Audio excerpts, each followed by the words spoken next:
তো নওজোয়ান ভাত খাও, ভাতে তো খাও আর কিতা, আর বীর মানে মোবাইল টিপো আর নারী দেখো, ছবি দেখো, আর চুলের পেখম ঘুরাও। হ্যাঁ ঘুরাও, সমস্যা নাই আব্বা।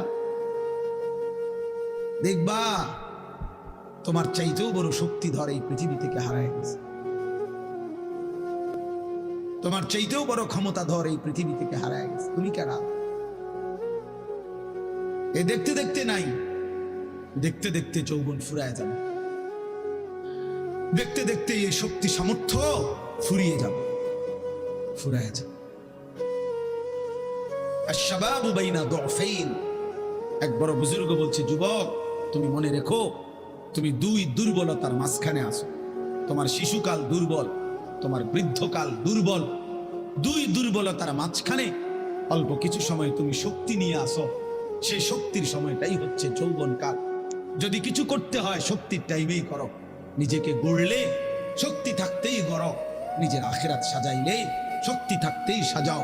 হয় তুমি পিছনের দিকে শিশুকালে আর যাইতে পারবা না, আর বৃদ্ধকালে পৌঁছে গেলে দুর্বল হয়ে যাবে, তখনও আর পারবা না, অথবা কবরে চলে যাবে।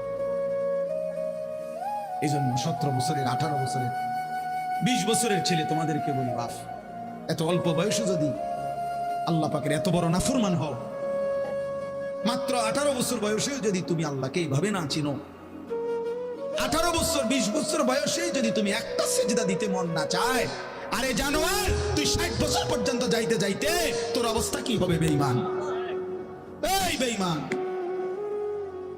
এই নিকৃষ্ট, তোর হালাত কি হবে? তুই 18 বছর বয়স না হইতে যদি আল্লাহর এত বড় দুশমন হস, তো তোর বাকি হালাত